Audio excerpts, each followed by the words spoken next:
Tahimik, ngunit matatag na paninindigan ang ipinakita ni Ai de las Alas sa kanyang pag-amin sa tunay na dahilan ng hiwalayan nila ng kanyang estranged husband na si Gerald Sibayan. Sa isang eksklusibong panayam ng Philippine Entertainment Portal, inilabas ng comedy queen ang matagal na niyang kinikimkim na katotohanan na ang pagkakaroon ng ibang babae ni Gerald ang nagtulak sa kanilang relasyon sa tuluyang paghihiwalay. Matagal na umano siyang may hinala, ngunit hindi ito agad pinaniwalaan ng ilan sa kanyang mga kakilala. Parang isang pasaning matagal ng daladala, inamin niyang paulit-ulit niyang binabanggit noon na may ibang babae si Gerald, ngunit lagi na lamang siyang napaparatangang nagdududa o nagseselos lang. Ngunit ngayon sa wakas, may mga taong mismong nakakita kay Gerald kasama ang babae. Isang matangkad, mahaba ang buhok, at chinitang Pinay na di umano'y, nahuling magkahawak pa sila ng baywang sa isang pampublikong lugar. Hindi na raw mahalaga kay Ai kung sino man ang babae. Wala na siyang interes na alamin pa ang pagkatao ng itinuturong mistress. Para sa kanya ang mahalaga ay ang napatunayan na niya sa sarili ang matagal na niyang kutob at iyon ay sapat na. Hindi ito kwento ng paghihiganti kundi ng paglaya.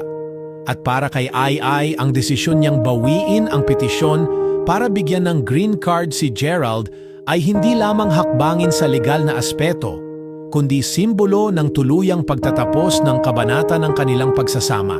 Close chapter na siya para sa akin, wika ni Ai, na tila ba bawat salita ay sinamahan ng mahinahong pagbitaw sa mga alaala, sakit at pagkabigo. Hindi raw niya kailangan ng closure mula sa lalaki dahil ang pagtanggap niya sa katotohanan ang naging sariling porma niya ng pagtatapos. Hindi na siya naghintay ng paliwanag, ng pag-amin o ng paghingi ng tawad sapagkat minsan ang katahimikan ay mas matibay na patunay kaysa sa kahit anong salita.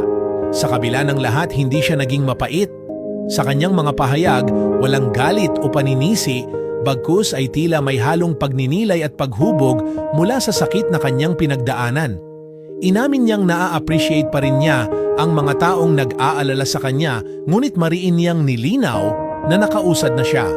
Marahil ito ang pinakamahalagang tagumpay, ang magkaroon ng kapayapaan sa sarili kahit panasaktan. Para kay Ai, ang mga hinala na dati itinatanggi ng iba ay isa ng bahagi ng nakaraan. Wala na siyang balak balikan ang sakit, kundi yakapin na lamang ang mga leksyon nito. At sa kanyang pagbitaw, dala niya ang lakas ng isang babaeng muling piniling mahalin ang sarili sa kabila ng lahat. Isa siyang paalala na hindi kabawasan sa isang babae ang masaktan, mawalan o maiwan, sapagkat sa dulo ng lahat, ang tunay na lakas ay nasa kakayahang bumangon, ngumiti at sabihing, "Tapos na ako diyan."